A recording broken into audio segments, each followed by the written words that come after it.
আপনি তৃপ্তি পাবেন না। গুনাহ তৃপ্তি দেয় না। এক সাগর, আটলান্টিক মহাসাগরের সব পানি যদি কোনো নেশাখোর, মদখোর, কোনো গাঞ্জাখোরকে দেওয়া হয়, সব পান করার পরেও তার তৃপ্তি হবে না। কিন্তু এক গ্লাস পবিত্র পানি পান করে তৃপ্ত হয়ে যায় হালাল। সারা পৃথিবীর 100 কোটি নারী যদি আজকের অসভ্য উলঙ্গ ছবি দেখে, যেই যুবক এরে যদি 100 কোটি নারীও উলঙ্গ করে দেখায়, কসম আল্লাহর, এই জানোয়ারের তৃপ্তি হবে না। কিন্তু একজন পুরুষ 70 বছর 90 বছর একজন হালাল স্ত্রী দিয়া তার জিন্দিগি কাটায় ফেলে। হালাল তৃপ্তি দেয়, হারাম কি দেয় না। আল্লাহ আমাদেরকে বুঝ দান করে। অতএব আখেরাতকে বাদ না দেওয়া। যুবক বন্ধু তুমিও না, বুড়া বাপ আপনিও না, পর্দার আড়ালের মা বোন আপনারাও না। আল্লাহ আপনাদেরকে তৌফিক দেন, আল্লাহ আপনাদেরকে কবুল করেন। এই আয়াতগুলোতে আল্লাহ আখেরাতের কথা বলছে। আমি শুধু এক টানে তর্জমা বলছি। লা উকসিমু বিয়াউমিল কিয়ামা, আল্লাহ বলেন আমি কসম করছি কিয়ামতের দিনের। ওয়ালা উকসিমু বিন-নাফসিল লাওয়ামা, সাথে সাথে আমি আল্লাহ কসম করছি ওই অন্তরের, যেই অন্তর মানুষকে গুনাহের কারণে তিরস্কার করে, নেক কাজে উৎসাহিত করে। সুবহানাল্লাহ। আয়াহসাবুল ইনসানু আল্লান নাজমা ইযামা, আল্লাহ বলে মানুষ তোমরা কি ভেবেছ, তোমরা কি এই মনে করো আমি আল্লাহ কবর থেকে ছড়িয়ে ছিটিয়ে যাওয়া হাড্ডি গোশত যেগুলো ছিন্ন ভিন্ন হয়ে নিঃশেষ হয়ে গেছে, আমি সেগুলোকে একত্রিত করতে পারবো না? সুবহানাল্লাহ। আল্লাহ বলে বালা কাদিরিনা আলা আন নুসাব্বিয়া বানানা। এক মিনিট, এই যে ফিঙ্গার দেয় যে, বুঝেননি? ফিঙ্গার নেয় না এমনি ফিঙ্গার, এই এতটুকু জায়গার মধ্যে 800 কোটি মানুষ যদি ফিঙ্গার দেয়, এই জায়গা একরকম একই সাইজের এই বৃদ্ধাঙ্গুলির এটা, কিন্তু 800 কোটি ফিঙ্গার ভিন্ন ভিন্ন। আচ্ছা, এই এদুর জায়গার ভিতরে 800 কোটি ডিজাইন কেমনে করলো? বুঝেন না কথাটা? জায়গাতেই করবে। এটার ভিতরে আপনি কয়টা আঁক দিয়ে কয়টা আলগা আলগা করতেন পারবেন? করেন না আপনার 30টা, নাহলে 300টা। 800 কোটি কেমনে করলো ফিঙ্গার? এই ফিঙ্গার এটা এখানে আমাকে হাজি মহিলা হারায় গেছে, বেডি রোমের থেকে চলে গেছে মক্কা শরীফ, কিচ্ছু নিছে না, কারণ কোনো কাগজ বেডি লাগে না, পাই না হারায় গেছে। রাত্র 11টা বাজে মহিলারে মোয়াল্লেমে গিয়া ঠিকই সৌদি আরব মোয়াল্লেম অফিস থেকে নিয়ে আসছে। কেমনে আনলো? ও ফিঙ্গার দিছে আর বেডির পুরা ঠিকানা বাইরেছে। বুঝেন না? ওই এয়ারপোর্টে না কি নিছে? ফিঙ্গার নিছে। তাইলে আল্লাহ বলেন বান্দা, আমি আল্লাহ শুধু হাড্ডি গুড্ডি ফেরত দেব না, ফিঙ্গারও ফেরত দেব। বালা কাদিরিনা আলা আন নুসাব্বিয়া বানানা। এই বানানা অর্থ আঙ্গুলের অগ্রভাগ। আঙ্গুলের অগ্রভাগে যেই দাগগুলো ছিল, ঠিক যারটা যেটা ছিল দুনিয়াতে থাকাকালীন, কিয়ামতের ময়দানে উঠাইবার সময় ওই ফিঙ্গার মিলাইয়া যদি এখানে ফিঙ্গার দিয়ে রাখো, হাসরের মাঠে ফিঙ্গার দিল, এক ফিঙ্গার আসবে। বালা কাদিরিনা আলা আন নুসাব্বিয়া বানানা, এমন যিনি তিনি আল্লাহ। বাল ইউরিদুল ইনসানু লিয়াফজুরা আমামা, আল্লাহ বলে অথচ মানুষ সে বর্তমানকে তো অস্বীকার করে করে আর সামনের ভবিষ্যৎ নিয়েও আমি আল্লাহর সাথে তর্ক করে। কি করে? ইয়াসআলু আইয়ানা ইয়াউমুল কিয়ামা, অহংকার আর নাফরমানি করতে করতে হুজুরদেরকে, আলেমদেরকে, দিনদারদেরকে ব্যঙ্গ করে জিজ্ঞেস করে, কি কোন দিন হইব কিয়ামত? হয় না দি, কোন দিন হইব? ফাইদা বারিকাল বাসার, আল্লাহ বলে হবে বান্দা, সেদিন কিয়ামত হবে যেদিন ইসরাফিল ফু দিবে, সেদিন সমস্ত চোখ ধাঁধা লেগে যাবে। আহা কি হলো, আহা কি হলো। ও খাসাফাল কামার, সব চাঁদটা আলোহীন হয়ে যাবে। জুমিয়া শামসু ওয়াল কামার, সূর্য চন্দ্র এক হয়ে নিষ্প্রভ আলোহীন হয়ে যাবে, সব এলোমেলো হয়ে যাবে। আরে ওই যে একদিন শনিবার যে সকালবেলা ভূমিকম্প হয়েছিল কয়দিন আগে, মনে আসেনি আপনাকে? 9:30টার দিকে আমি চাঁদপুর ছিলাম মাহফিলের কারণে। কুমিল্লা ক্যান্টনমেন্ট তো আমার বাসা, তো ওইখানে এক ব্যবসায়ী ক্যান্টনমেন্টের গুমতি টাওয়ার, বড় টাওয়ার, ব্যবসায়ী আমারে ফোন দিচ্ছে, হুজুর হুজুর হুজুর শুধু দোয়া করেন দোয়া করেন। আমি কি হইছে? আমরা সব ব্যবসায়ী বাইরে গেছি। কি হইছে ভাই? কয় এখানে আমরা আপনার ভূমিকম্প হইছে, সব বাইরে হয়ে গেছে। আমি বললাম না ভাই, দোয়া করে আমার কোনো লাভ নাই, কারণ আমার এনো লড়ে। কে কারে দোয়া করে? আমার এনো তো কি হইতেছে, লড়ছে তো, আমি আপনারা কি দোয়া করতাম? আমি তো দৌড়ের উপরে আছি, ঠিকই না বলেন না কেন? হ্যাঁ, আল্লাহ বলেন কিয়ামতের ইসরাফিলের ফু দিলে জমিনের ভূমিকম্প এমন সব নড়বে একসাথে। অজুমি আশ-শামসু ওয়াল কামার ইয়াকুলুল ইনসানু ইয়াউমাইদিন আইনাল মাফার। কোটি কোটি মানুষ তখন পাগলের মতো দৌড়তে দৌড়তে বলবে আইনাল মাফার, পালাবো কোথায় ভাই, দাঁড়াবো কোথায়, দাঁড়াবো কোথায়? ওই বেটাও বলবে সব নড়ে, ইনিও বলবে সব নড়ে, যেদিকে দৌড়ায় সব নড়ে নড়ে নড়ে, সব নড়ে ভূমিকম্পে, কিয়ামতের ভূমিকম্প। আল্লাহ বলেন কাল্লা লা ওয়াজার, না বান্দা, জমিনে আজ আর কোথাও আশ্রয় নাই, আজ আর ঠাঁই নাই। ইলা রব্বিকা ইয়াউমা ইদিনিল মুস্তাকার, আজ শুধুই তোমার রব আল্লাহর কাছে আছে। কার কাছে? ইউনাব্বাউল ইনসানু ইয়াউমা ইদিন বিমা কদ্দামা ওয়া আখার। এবার আল্লাহ বলেন আজ আমার কাছে ফিরিয়ে নিয়ে কিয়ামতের ময়দানে প্রত্যেককে জানানো হবে তুমি নিজের হায়াতে যা কিছু আমল করেছ, আর তোমার পরে তোমার নামে যা কিছু আমল চলেছে সব কিছু তোমাকে জানানো হবে। তুমি করেছ এই, তোমার নামে চালু ছিল এই, আমি করেছি নামাজ এত ওয়াক্ত, আমি মসজিদে দিয়েছিলাম তো সেই মসজিদে নামাজ হয়েছে এত ওয়াক্ত। আল্লাহ বলেন তোমার নিজের নামাজ, এটার নেকিও তোমার, ওই মসজিদে যে সহযোগিতা দিয়েছিলে সেই নামাজগুলোর সওয়াবও তোমার নামে দেওয়া হবে। এবার সুবহানাল্লাহ কইছেন না? নাউজুবিল্লাহ লেখা রেডি হন। তুমি যে দেখছো টেলিভিশন, এগুলার গুনাও লেখা হবে। তোমার যে বউ বাচ্চার জন্য রঙিনটা রাইখা আইছো টেলিভিশন, তারা পরবর্তী এই টেলিভিশন যেই 20 বছর দেখছে এইটার সমস্ত গুনাও তোমার নামে লেখা হবে। সমান সমান হয়েছি নি? সুবহানাল্লাহ নাউজুবিল্লাহ। এবার আম্মু বুঝ করে বলে আমনে লেগে কিচ্ছু আটকাবে না দুনিয়া, কেউ না, নাফরমান দুনিয়া, দুনিয়া ধোকা, দুনিয়া ধোকা। এই আজকে জানাজার দিন আমনের ফুদ বৌজি তারা যে কাঁদছিল সকাল থেকে, কাইন্দা কাইটটা দাফন কইরা ঠিকই মাগরিবের পরে তারা ভাত লইয়া বইয়ে। কি বলে? হ্যাঁ হ্যাঁ, মাগরিবের পরে হেরা ভাত খাইতে বইয়ে। আর আত্মীয় স্বজনে যাইতে ধরে খাবায়, আরে যে কান্দাটা কাঁদছো আরো দুগা ভাত লও, আরো এক টুকরা গুস্ত লও। কিসের কান্দা? ধোকা এগুলো, দুনিয়া ধোকা এগুলো।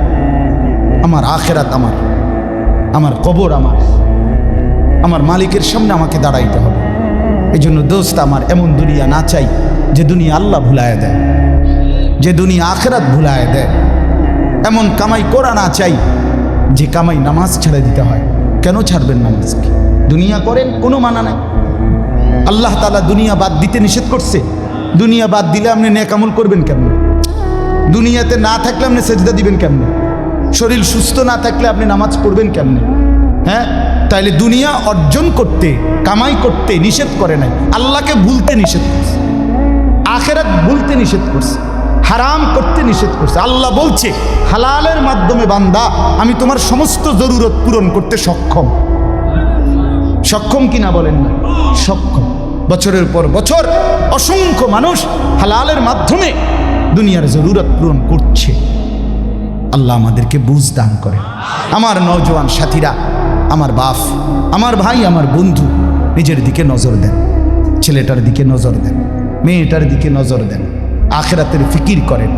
দুনিয়া এই ঘর বাড়ি খাট পালং সোফার মিলাইয়া তার চাইতে বেশি উত্তম হবে আখেরাত মিলান। দুনিয়াও হয়ে যাবে, দুনিয়া থেমে থাকে না, দুনিয়া থেমে থাকে। যাকে আল্লাহ যা বরাদ্দ দিবেন তা দিয়েই দেবেন, তা এসেই যাবে। কসম আল্লাহ, আপনি শুয়ে থাকলেও আপনার জন্য বরাদ্দকৃত রিজিক এসেই যাবে। আপনি যদি বলেন না পরিশ্রম না করে তাহলে আমি শুয়ে থাকি, আসুক। না না, তকদির এভাবে লেখা, সিস্টেম আল্লাহর পরিচালনা। আমনে কাম করতেন, আমনের 14 গোষ্ঠী কাম করবেন। আর উনি কাজ করতে চায়, ওই সুযোগ পাচ্ছেন। উনি অসুস্থ, উনি প্যারালাইজড, উনি পঙ্গু, তাহলে ওই বেটারে অচল করে দিল যিনি, আমনারে সচল করছে তিনি। কথা বোঝেন নাই আপনি? এটা সহজ হিসাব। আপনি বলে না আচ্ছা আমি ঘুমাই তাই সাই করতে এই বাদ, আপনি আপনার বাপও তো ঘুমাইতে পারতেন না, আপনার তকদিরই তো এভাবে। কোথায় নিয়ে যাবে ওইখানে নিয়ে যাবে। আল্লাহর ফয়সালা ইঞ্চি ইঞ্চি, আল্লাহর ফয়সালা তো হিসাব করে। যে পরিশ্রম করবে সেটাও লেখা, কে পরিশ্রম করবে না সেটাও কি আছে, লেখা আছে। আল্লাহ বুঝ দান করেন। অতএব খুব বেশি কারাকারি করে লাভ নেই, রিজিক বন্টন করা, রিজিক কি করা, আর রিজকু মাকসুম, একদম বন্টিত হয়ে গেছে। আল্লাহি লান তামুতা নাফসান হাত্তা তাস্তাকমিলা রিজকাহা, আল্লাহর নবী বলেন আল্লাহর কসম, একটি আত্মা, একটি প্রাণ মৃত্যুবরণ করবে না কোনো আত্মা তার জন্য বরাদ্দকৃত রিজিক পূর্ণ না করে। বাতেই লোকমা না খাইয়া আপনার বাপের ক্ষমতাও নাই, আপনি মরে যাবেন। আর যেটা নাই সেটা আপনি খাইতে পারবেন। আমি খাইতে বসি ভাত, আমার প্লেটে ভাত নিয়া, আমার বাচ্চা বাহিরে খেলে, 2 বছরের মেয়েটা মাঝে মধ্যে দৌড় দিয়ে আসে, আইসা এক লোকমা নিয়ে যায়, নিয়ে আবার দৌড় দিয়ে যায়, বাকি ভাত আমি শেষ করছি। তা আমার মালিক যেন বলে, আনিস ওই মাঝখানের এই লোকমাটা তোর মেয়েরই ছিল, আমি তাকে যথাসময়ই নেওয়ার জন্য পাঠাইছি। তুমি যদিও ভাবছিলা পুরা ভাত তোমার, কিন্তু না, মাঝের এক লোকমা তোমার মেয়ের। হ্যাঁ, রিজিক বন্টিত হয়ে আছে, রিজিক বন্টিত হয়ে আছে। ইন্না রাব্বি ইয়াবসুতুর রিজকা লিমান ইয়াশা ওয়া ইয়াকদির, আল্লাহ বলে বান্দা আমি যাকে ইচ্ছা রিজিক বেশি দেই, যাকে ইচ্ছা রিজিক কমিয়ে দেই, এটা আমার ইচ্ছা, আমার ইচ্ছা। বিশ্বাস, এক বিমানে বিদেশ গেছে, একই কোম্পানির চাকরি করে, এক রুমে থাকে 16 বছর। আইবার পরে আমার পরিচিত একজনে বাড়ি গাড়ি অনেক কিছু করছে, আরেকজনে 16 বছর পরে আইবার সময় আরেকজনের থেকে ফ্যান হাওলাত কইরা টিফিন দেয়ছে। একবার সত্যি নিজে কইছে, কবজুর এই ফ্যানটা আরেকজন তে লই আইছে, এক রুমে থাকছে, এক রুমে, এক দেশে। এমন হলো কেন? ফয়সালা কোথায়? আরে ফয়সালা কোথায়? এটা বুঝতেই হবে বাপ, এটা বুঝতেই হবে। দুনিয়া নিয়া কারাকারি না, দুনিয়া নিয়া কারাকারি না, দুনিয়া নিয়া কারাকারি না, দুনিয়ায় সেই যাবে। দাওয়াত ও তাবলীগের বিশ্ববিখ্যাত মুরব্বী ছিলেন, আহা সোনার মানুষ ছিলেন, আলোকিত মানুষ ছিলেন হযরত মাওলানা উমর পালনপুরি রহমতুল্লাহ আলাইহি। উনি বলতেন, বাপ মসজিদের ছাদে মনে করেন 500 লিটারের একটা পানির টাঙ্কি, আর নিচে 5টা ট্যাপ অজু করার জন্য দিছে। তো হযরত উদাহরণ দিতেন আর কি, যে 5টা ট্যাপ দিয়ে মানুষ অজু করে, এখন পানি শেষ, অজু অজু করতে করতে পানি কি হয়ে গেছে, আর কয় লিটার শেষ হয়েছে। আচ্ছা, এখন মুসল্লি একটু বেশি দেখা মসজিদ কমিটি বলল যে না, কষ্ট হয় 5টা ট্যাপে উজু করতে, মুসল্লিদের আরও 5টা ট্যাপ লাগান। তো আরও 5টা ট্যাপ লাগাইছে। এখন ট্যাপ হয়েছে কয়টা? এখন মুসল্লিরা উজু করে 10টা ট্যাপ দিয়া পানি শেষ হয়েছে। এখন পানি শেষ হয়েছে কয় লিটার? ধরো মিয়া, আগে না 5টা থাকতে না 500 লিটার, এখন 1000 লিটার। কি লেগে 1000 লিটার? এই কথাটা বুঝছেন কি না বলেন? ওইখানে টাঙ্কি কয় লিটার, এনে ট্যাপ যদি আরো 10টাও বাড়ায়, পানি শেষ হয়েছে কদ্দুর? এই কথা, এটা আপনি যত দাম দেয় বাড়ান, শেষ হইতেন তো একত্র করলে এই 18টি 318 অথবা কি 9 দুগুণে 18। কথা বুঝছেন? হয়তো 3খানে 6 করে 18 হয়েছে, আর অথবা 9 9 18 হয়েছে, আর অথবা ডাইরেক্ট 18। তার মানে 18 ঠিক, হয়তো 318 অথবা 9 দুগুণে 18 অথবা ডাইরেক্ট কি 18। মানে আমনে দামদা বাড়াইয়া না, বাড়াইতে হইব ওই টাঙ্কি আসমানে বাড়াইতে হবে। কোরআনুল কারীমে স্পষ্ট কোরআনের আয়াত আছে, অফিস সামাই রিজকুকুম, একটা ডাইরেক্ট বাংলায় কইছে আল্লাহ। আমার শায়েখ আরিফ বিল্লাহ হাকিমুন নফস আল্লামা মুফতি মুশতাকুন নবী কাসিমি, এ হুজুর মাঝে মাঝে মহব্বতে এই কথাটা বলে। কোনো কথা একদম খুব স্বাভাবিকভাবে যখন আল্লাহ বলছেন, মনে হয় যেন বাংলায় বলছে। আল্লাহ বলে, অফিস সামাই রিজকুকুম, বান্দা তোমাদের রিজিক আসমানে আসমানে আসমান। কোথায় বলেন না? এ খেতে না, গার্মেন্টসে না, মেলে না, ফ্যাক্টরিতে না, এগুলো সব আল্লাহর ফায়সালায়, আসমানি ফায়সালায় এখানে উৎপাদিত হচ্ছে। আল্লাহ আমাদেরকে বুঝ দান করে। আমি আমার এই কথাটাই হৃদয়ের সবটুকু দিয়ে বুঝাইতে চেষ্টা করলাম। শুধু কেবল দুনিয়া নিয়ে কারাকারি করা না, শুধু দুনিয়া নিয়ে ব্যস্ত না। জিন্দিগি বাপ আমার, যুবক ভাই তোমার কাছে আমার অনুরোধ, মুরব্বী বাবা আপনাদের কাছে আমার অনুরোধ, কাজে লাগাইলেও এই হায়াত, নষ্ট করে দিল এই হায়াত। বন্ধু গড়লেও এই হায়াত, নষ্ট করলেও এই হায়াত। না আপনি আবার ফিরে আসবেন, না আমি আবার ফিরে আসব। দোস্ত আমার, হায়াতকে কদর করেন, জিন্দিগিকে কদর করেন। আর আসবেন না আপনিও, আর আসবো না আমি।